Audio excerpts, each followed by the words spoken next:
Olá, seja muito bem-vindo. A gente está começando mais um vídeo ao vivo aqui na página da Super Interessante. Eu sou o Lucas Pascoal e, como toda quinta-feira, a gente vai falar sobre um filme, um livro e uma série. A gente vai dar as nossas dicas para vocês.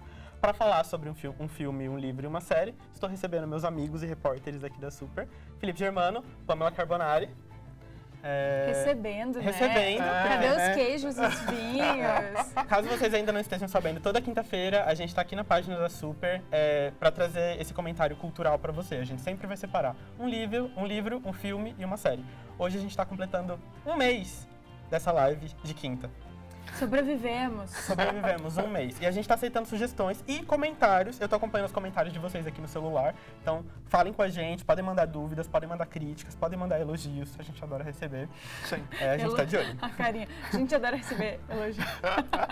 Vamos lá? Vamos começar? Vamos. Fê, você começa com a série. Sim. Não, a série que eu vou falar é uma série que as pessoas, em geral, têm muito preconceito e, em geral, esse preconceito ele é muito justificado. Mas todo mundo que Já mora assistiu. no Brasil já assistiu Já essa assistiu. série. Não tem escapatória. Não tem. Porque o Chorão, ele ecoava nas televisões brasileiras. Te levar. Yeah. O que acontece? É Malhação. Malhação tem mais de 20 anos, tem 25 anos aí já de... O celular deu probleminha, não tem problema. Tem mais de 25 anos de história, de canonizando brasileiros a assistirem televisão. E essa nova temporada, ela chama Viva a Diferença. E ela, a princípio, poderia ser extremamente clichê, mas ela é tão bem desenvolvida que ela é brilhante, assim. A história são 5 meninas que um dia estão indo para a escola e elas acabam ficando presas no metrô, só elas, porque é um dia que tá chovendo pra caramba, etc. E São Paulo é um caos. Não é uma pegadinha do Silvio Santos. Não é uma pegadinha do Silvio Santos, não vai aparecer zumbi batendo na janela. E aí o que acontece? Uma dessas meninas estava grávida e ela dá à luz dentro do metrô. Na Estação da Luz. Não era na linha azul. Era na linha azul. Não, mas a luz também é. Mas se passa em São Paulo essa temporada? Se passa em São Paulo. Isso é muito legal. Isso é um dos pontos mais legais dessa série, na verdade. Ela não se passa num São Paulo fictício, assim. É São Paulo. Então, você vê eles saindo da Estação Vila Mariana, você vê eles andando pela São Joaquim, você vê eles indo na Vila Madalena fazer uma festinha com os amiguinhos. Os jovens fazem isso. Os jovens fazem muito isso. Eu gosto de fazer isso também. É muito legal, porque a casa da vilã é do lado da minha casa, então às vezes eu passo e fico... Fulana mora aqui. É bem do ladinho o prédio. Então é isso. A princípio é uma história muito clichê, muito bobinha, mas aí que entra a genialidade. Quem comanda a parada toda é o Cal Hamburger. Grande Cal Hamburger. Quem é Cal Hamburger? Cal Hamburger é só o diretor de Castelo Rá-Tim-Bum, de Xingu, de O Dia que Meus Pais Saíram de Férias, o ano que meus pais saíram de férias. Assim, grandes obras da ficção brasileira que são marcantes, assim. Quem gosta de cinema brasileiro gosta de Cal Hamburger quase que unanimemente. Assim. Adoro ele. Adoro as obras Não, dele. ele sabe, assim, o grande diferencial dele é que ele sabe contar histórias com bons personagens. E ele tá trazendo isso pra Malhação. E ele traz isso pra Malhação.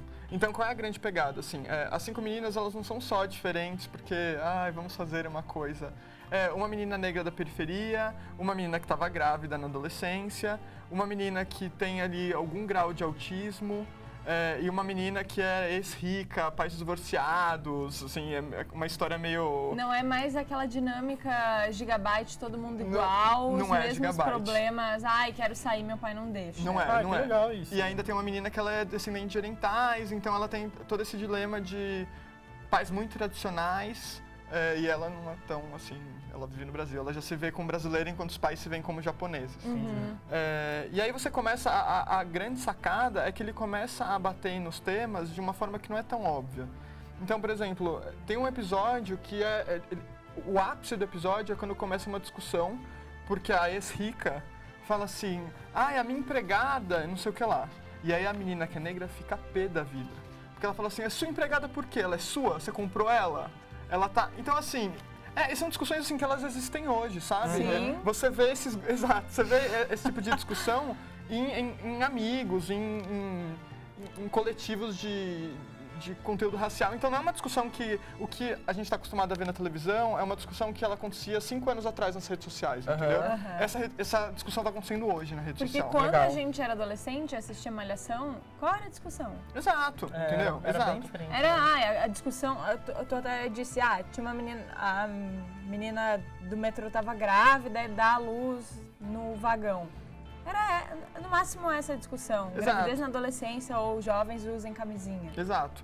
E era meio que um tema que a gente vai tentar abordar. Tipo, sei lá, eu lembro que muito tempo atrás tinha menina que tinha AIDS. Sim. E daí tudo girava ao redor disso. É legal que eles estão abordando várias coisas. E é muito engraçado, tem umas entrevistas que quando começou a série, que era o produtor artístico, ele falou assim, essa série, não é exclusivamente para adolescentes. Ela é uma série para quem quer entender como o adolescente vive hoje. Legal. Então é isso. Tipo, não é Skins que não é a nossa vida, entendeu? Skins, você vê uma galera de 17 anos na Inglaterra cheirando cocaína, fumando crack, assim. Isso não é a realidade do brasileiro. Uma quinta-feira normal na vida de Lucas Pascoal. Mentira. Não é a nossa realidade comum, assim, sabe? Mas a galerinha vai numa festinha, bebe, tudo menor de idade bebe, e aí um fuma maconha, um toma uma balinha. São coisas que acontecem hoje e tem as consequências que tem, e às vezes não dá nada, às vezes dá problema, como a vida é. Assim. Então ele tem uma direção, ele tem uma delicadeza. O Karl Hamburger, ele tinha feito o último trabalho dele, antes desse, tinha sido Pedro e Bianca, que é uma série da TV Cultura, que contava a história de 2 adolescentes que eram irmãos bivitelinos, gêmeos, e aí é um menino branco e uma menina negra. E aí mostrava como isso ia... A vida dos dois rolava com essa diferença. Era completamente diferente, mesmo eles sendo irmãos gêmeos. E aí a menina, que eu até anotei o nome dela aqui pra não falar errado, Slaine Vieira, ela é a menina que faz a Ellen na Malhação também. Então ela é a mesma... Cara, assim, é absurdo o nível de atuação dessas meninas, assim. Legal. É de fazer ótimo, inveja. Porque isso é um ponto fraco. Exato. Sempre foi um ponto fraco. Ator, mas é ator da Malhação. Sempre foi meio que uma porta de entrada para testar novos atores, novas caras, para levar para novelas depois. Então, tipo, a galera tá começando a se desenvolver. Tá? Exatamente isso. Mesmo. E assim, uma coisa que eu tô assistindo agora a novela das 9 e tem horas que eu falo, caramba, a atuação das meninas dá um show no que tá rolando aqui, sabe? Elas são muito, muito boas. A menina que faz a personagem que tem um grau de autismo ali. Esses dias teve uma cena que foi absurda, porque ela estourou uma bomba e ela ficou surda por uns momentos, assim, você consegue sentir o desespero dela de não conseguir se comunicar com ninguém, ainda mais que a forma que ela estava criando ali era através de música, então ela perdeu aquela única ponte. Assim, é absurda a atuação desses meninos. Tu vê... Então, eu vejo pelo Globoplay. Porque agora a gente tá aqui até as 9 da noite. Exato. Eu vejo pelo Globoplay, ele separa ali no dia. Isso, aliás, é uma coisa legal. Se vocês estão aí indo sair de férias, não tem muito, já acabou as séries da Netflix que você queria ver, você tem aí muitos episódios para assistir. Porque são episódios curtinhos, eles têm cerca de 20 minutos cada, mas hoje vai passar o episódio número 158. Ok. Nossa. Você tá sem nada pra fazer em 2018, perdeu o emprego, levou um pé na bunda. Terminou Grey's Anatomy. Exato. Mas é isso. Você pode ver essa temporada de Malhação ou você pode rever Lost. Eu deixo no ar, assim, qual é a melhor escolha, Bom, entendeu? com essa deixa, eu acho que é o momento da gente passar pra falar do próximo tópico. Fica a sua escolha. Não, mas é verdade, vamos passar pro livro. Ok, já que estamos falando sobre coisas reais, muita realidade e poucas coisas de ficção nessa ficção, eu vou falar hoje sobre o livro Realidade Revista, que é esse livro sobre a revista Realidade, escrito pelos jornalistas José Carlos Marrão e José Hamilton Ribeiro. Marão ou Marrão? Acho que é Marão. Marão. Ok, desculpa, gente. Para quem não sabe, a revista Realidade foi uma revista muito importante no Brasil que existiu entre 1966 e 1976. Ela durou 10 anos e foi um divisor de águas na imprensa brasileira. As matérias que estão aqui, elas são um pouquinho mais do início da revista, que foi uma primeira fase, sonho de qualquer redação era ter aqueles caras. As matérias que estão nesse livro e que saíam na revista eram matérias que não eram vistas no jornalismo brasileiro, coisas que não eram discutidas. Tem matéria sobre... até estava lendo antes da gente pensar em fazer a live aqui, li uma matéria do livro sobre divórcio, de mulheres contando como a vida tinha acontecido depois que elas se divorciaram, e pensar num Brasil ditadura militar é uma coisa muito surreal, porque umas coisas que elas falam parece que é a Idade Média. Meu Deus, o divórcio hoje é uma coisa tão... comum, né? É tão estranho até citar o divórcio como um grande tabu, e elas contando as histórias de como a vida tinha se desenrolado depois do fim do casamento. Enfim, vários temas que confrontam o conservadorismo do Brasil, que ainda temos, mas para a ditadura era muito maior. Essa primeira fase da revista, que foi entre 1966 e 1968, que tem as matérias, a maioria das matérias que estão aqui, deixa eu ver, eu anotei aqui, são 24 reportagens, que são divididas em 11 capítulos: política, religião, sociedade. E depois disso, as matérias um pouco que perderam esse punch por causa da ditadura. Então, como ela foi uma revista que escancarava tudo e de repente vem ditadura, AI-5, e começou a sofrer muita censura, eles meio que tiveram que dar um pulo ali. Contornar a situação, e as matérias, não que perderam a relevância, mas... perderam a graça. Eu acho que perdeu um pouco a graça. Eu acho bacana que, para quem é estudante de jornalismo ou quem trabalha com isso, é um livro que é prato cheio, é muito visto. A gente ou leu ou ouviu falar desse livro em aulas de faculdade. Quem estuda comunicação, quem estuda jornalismo, eu acho que vale falar que é tipo um clássico nesse ponto. É essencial nessa questão. Com certeza. Na redação, até esse livro foi um livro que eu li durante a faculdade. Quando cheguei em São Paulo, a gente já era amigo. Quer dizer, ficamos amigos aqui em São Paulo, mas conversava muito sobre esse livro. E aí, até de tanto te falar, chegou a comprar o livro, né? Comprei. É um livro que eu queria muito comprar há muito tempo, e aí eu tinha lido na faculdade, mas sempre com aluguel de biblioteca, porque ele é um livro que ele costuma ser meio caro. E aí agora, no começo do ano, apareceu uma promoção assim, aí eu comprei e falei, Pamela, compra também!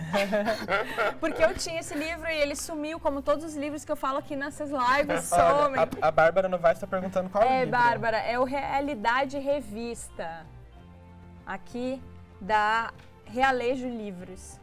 Ele foi lançado em 2010, então por mais que as matérias sejam da década de 60, ele é uma edição super recente. Sim, ele é grandão, né? E vale a pena caso você esteja procurando certeza. Uma obra nesse estilo. Vale. E assim, tem uma coisa muito legal nesse livro, que eu acho que é a parte de off. Até o livro é diagramado como se fosse uma revista em 2 colunas, assim.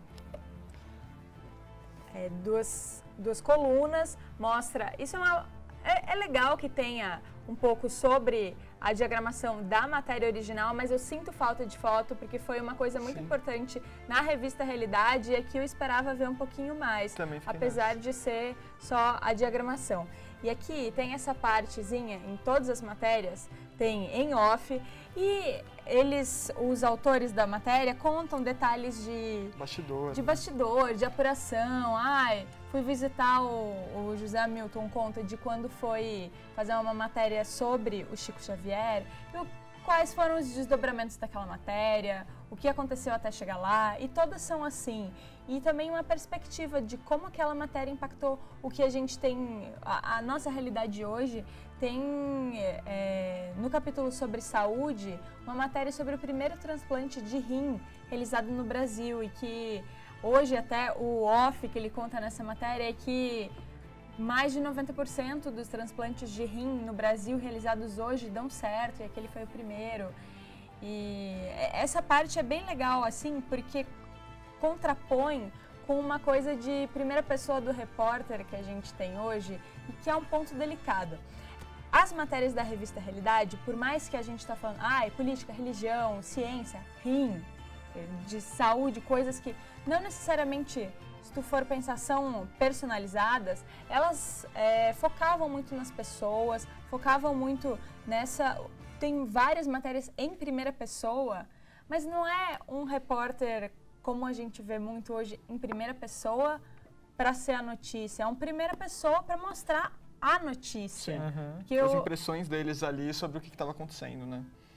E isso que eu acho mais genial do livro, é como partir dessa experiência individual, não para tu ser a notícia, mas para conseguir estimular essa empatia com o outro e contar a história. E para quem não é jornalista, as matérias da Realidade são um marco do novo jornalismo, que é uma corrente de jornalismo quer dizer, o novo jornalismo não é só no Brasil, mas no Brasil a revista Realidade é um grande símbolo. Fica a dica, né? É uma aula de história, uma aula de jornalismo. Eu acho que quem gosta dos textos da Super, e é provável que você goste, porque você está na nossa página, provavelmente vai gostar dos textos da Realidade, porque eles são muito deliciosos e a gente é muito inspirado por isso, assim, também, né? Isso, a gente toma um banho de realidade, às vezes, antes de escrever uma matéria. Inspirador. Com certeza. Não sei como abrir essa matéria. Pega o livro, pega essa Bíblia aqui e senta lá escrever. Mas isso que tu disse, quem gosta, mesmo a gente como ferramenta de trabalho, é um livro bacana, mas tu sei lá, dentista, eletricista, qualquer outra coisa que não trabalhe com construção de narrativa ou com um texto, é um livro bacana também, porque é um livro ótimo de não ficção sobre a história do Brasil que está aí, e também é uma linguagem muito deliciosa. É muito gostoso. Então vamos lá? Vamos falar do filme? Vamos. Eu vou falar do filme. Gente, o filme que a gente vai falar é um filme que está chegando aos cinemas hoje, Assassinato no Expresso do Oriente, que é baseado em um livro, um clássico da Agatha Christie. O livro da Agatha Christie foi publicado em 1934, se não me engano. Chama também Assassinato no Expresso do Oriente. E o filme é uma adaptação bem fiel do livro. São várias pessoas de diferentes histórias. Elas estão fazendo estão nesse trem que vai fazer a travessia até Londres. Tá saindo de Istambul, se não me engano. Ai, que sonho. É um passeio legal, né? É um trem que, enfim, esse passeio não existe mais na vida real. Elas estão todas nesse trem. Aí tem uma nevasca, a montanha, o alto da montanha tá cheio de neve, se desprende e cai em cima do trem. O trem é paralisado. Eles têm que ficar paralisados por algumas horas, alguns dias. Nisso rola um assassinato. Um dos personagens morre, ele é assassinado, e entra em ação o detetive Hercule Poirot. Eu não consigo falar o nome dele porque ele é belga, então, inclusive isso é uma piadinha no filme. Em vários momentos as pessoas pronunciam o nome dele errado. Ele entra em cena para desvendar o assassinato, quem foi que matou. E daí, ao longo do filme, ele vai percebendo que todo mundo ou tem um motivo para ter matado, ou tem um motivo para ser suspeito. A narrativa vai se desenrolando e você vai percebendo que tem muito mais história por trás disso. Eu não li o livro, vou confessar que eu não li o clássico da Agatha Christie, shame on me, mas tenho amigos que leram. E todo mundo falou que é uma adaptação bem fiel, ele leva em consideração vários pontos defendidos pela autora, em questão de histórico de personagem, como eles se comportam mesmo. O filme é bem legal, é um filme bem bacana, fica a dica.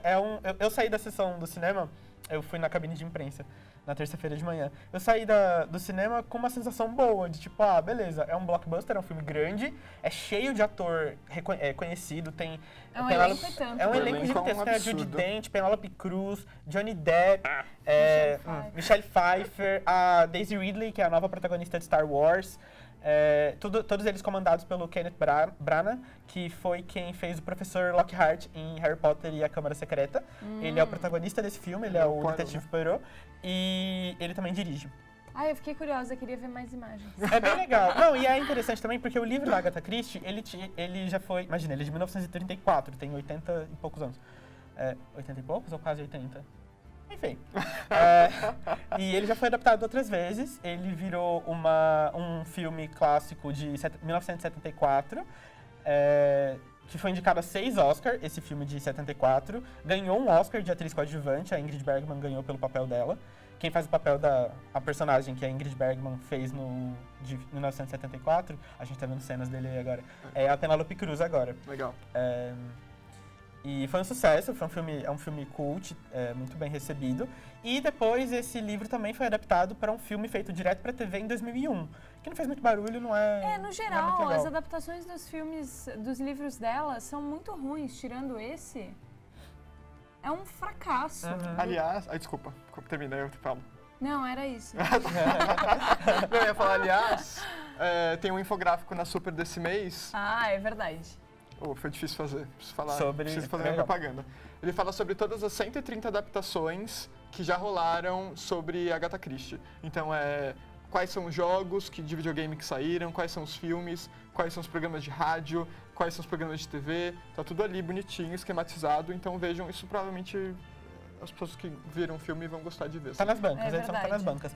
Esse é o livro, na verdade, essa é uma versão do livro, essa é a edição da Saraiva de Bolso, Nova Fronteira. Ele é bem curtinho, é um livro super simples para você ler. E eu acho que, como eu não li o livro, eu cheguei no cinema com uma outra expectativa. E quem lê o livro, eu acho que vai ter também outra... vai encarar o filme de uma outra maneira. É gostoso, como eu tava falando, eu saí do cinema com uma sensação boa de, beleza, eu vi um filme que tem começo, meio e fim, mas, obviamente, eles deixam a porta aberta para uma sequência, já foi anunciado que vai ter uma sequência. A Morte no Nilo, né? A Morte no Nilo vai ser o próximo filme. Provavelmente vai ser dirigido e estrelado pelo Kenneth Branagh, de novo. E eu acho que a tendência é só melhorar. Eles podem ver o que deu certo e o que não deu certo. Ele é o maior detetive da ficção, né? E é um Ele fala isso no filme, inclusive. Eu sou o maior detetive.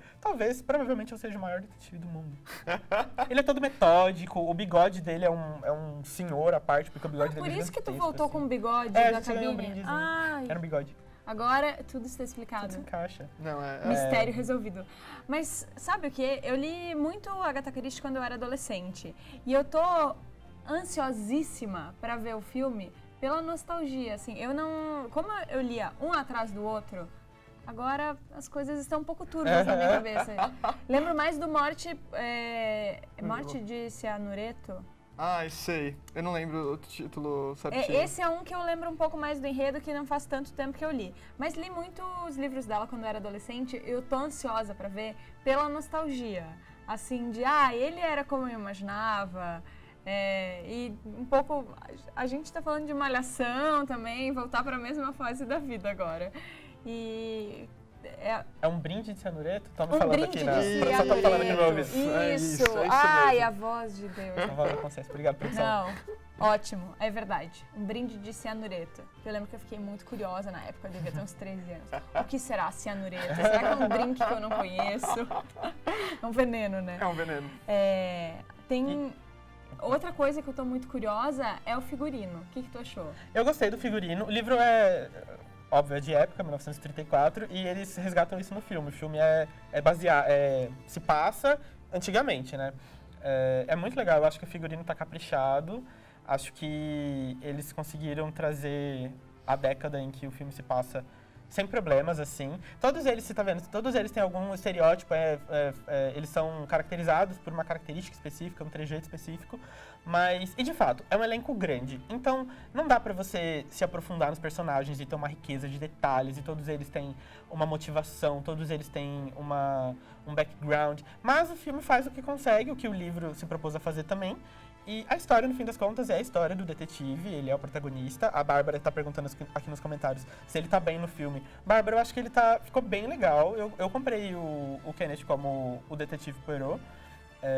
Eu acho que ele traz uma excentricidade bem legal pro personagem, assim, que combina, que é fiel ao que a Agatha Christie escreveu. Talvez um pouquinho mais elevado porque a gente tá em 2017, né? Talvez ele precise ser um pouquinho mais. Mas eu acho que no próximo filme a tendência é que ele fique ainda melhor e que ele continue trazendo o melhor que ele conseguir pro personagem. Eu fiquei...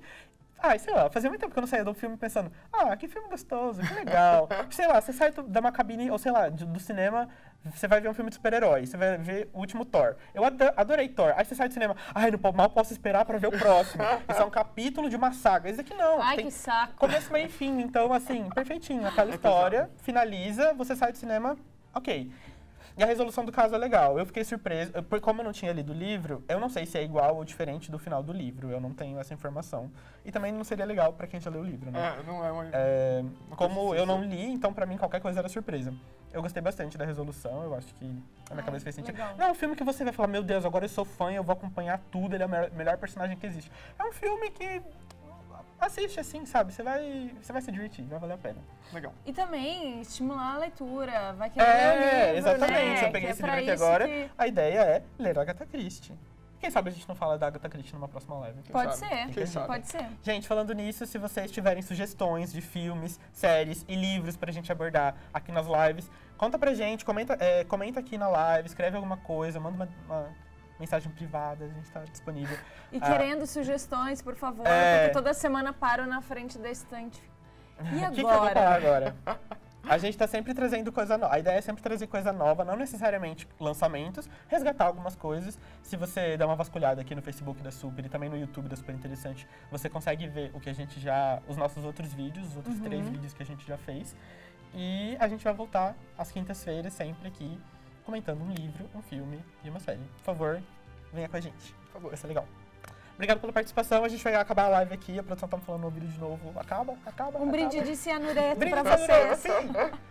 Então é isso. Obrigadão pela participação. Tchau, gente. Valeu. Até a próxima.